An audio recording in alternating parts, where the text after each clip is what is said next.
Welcome to another What's in a Word. This is a series where I hope to inform and encourage your exploration of things Christian, of discovery of God's Word as portrayed in the Bible. And my prayer is that you may take a step closer and grow stronger in your personal relationship with the God who invited you here today.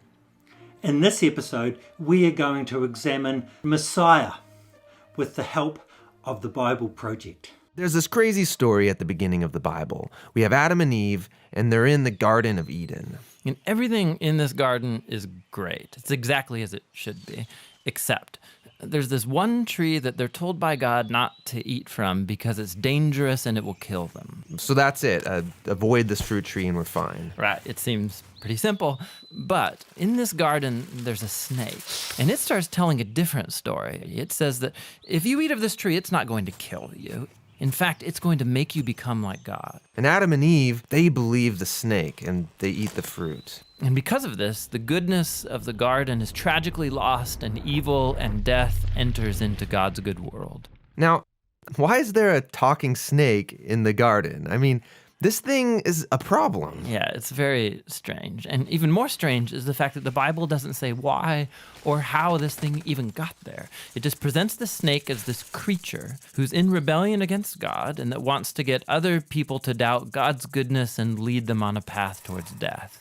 And so whatever this snake is, it's the source of evil that pervades our world and our lives, even still today. But there is some hope, because right here in the story, God makes this really interesting promise to Adam and Eve. That someone is going to come in the future, a son of Eve. And this guy's going to come and he's going to crush the serpent's head and destroy evil at its source. However, during this battle, the serpent is going to bite this guy's heel. So it's like a mutual destruction. Yeah, it's this very strange but beautiful promise. And it's just left hanging there until the next key moment in the story, when God singles out this guy named Abraham and says that through his family, goodness and blessing is going to be restored back to all of the nations of the world.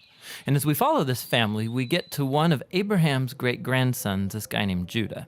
And he receives this promise that a king is going to come from his line and that the whole world's going to follow this king, and he's going to bring peace and harmony, and there'll be lots of food and wine and milk and vineyards, and it's going to be awesome. The first king that we meet from the line of Judah is a guy named King David. And he's a hero. Maybe he is the snake crusher. But it turns out that David is infected with the same evil as the rest of humanity. He never crushes the snake, just the opposite.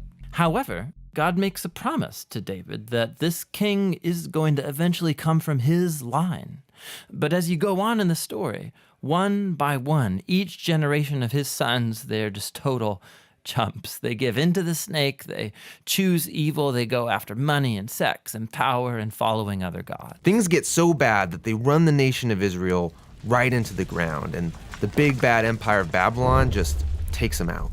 And so now there are no more kings to even fulfill this promise. So it seems like the whole plan is lost. But during these dark days, there's this crazy group of guys called prophets, and they just kept talking about this coming king and reminding us of the promise that he'll come, he'll defeat evil, he'll restore the garden.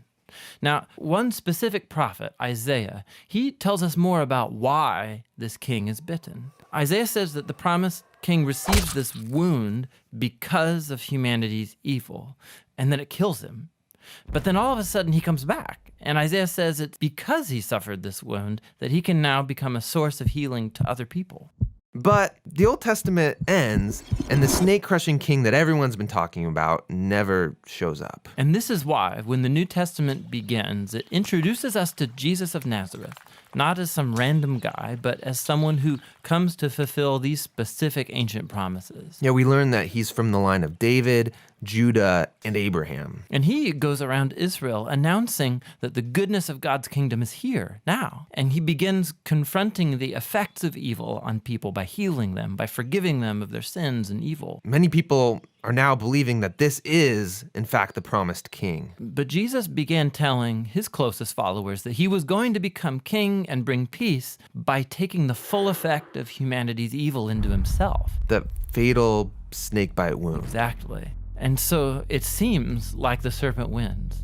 And this story actually would be a tragedy except for what happens next. Jesus rises from the dead.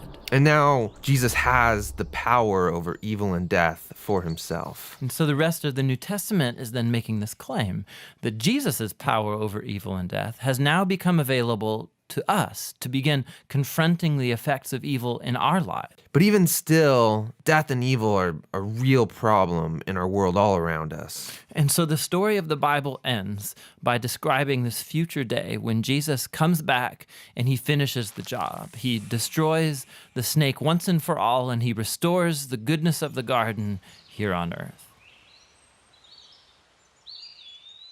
Hey, this is Tim. And this is John. We think one of the best ways to understand the Bible is to trace the key themes from its beginning all the way through to the end. We also make videos that walk through the literary structure of every book of the Bible and how it relates to the whole. Here's something you didn't know. John and I were roommates in college, and we lived in the basement of a dirty old house. We're a nonprofit, and we'd love to keep these videos free for everyone, but we need your help. You can go to jointhebibleproject.com and you can get full res versions of these videos. You can download the study guide. It's all for free. Jointhebibleproject.com.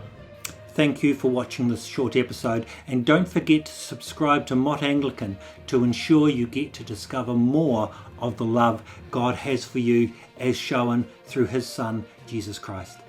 Blessings and favour on you and your household this day and forever. Amen.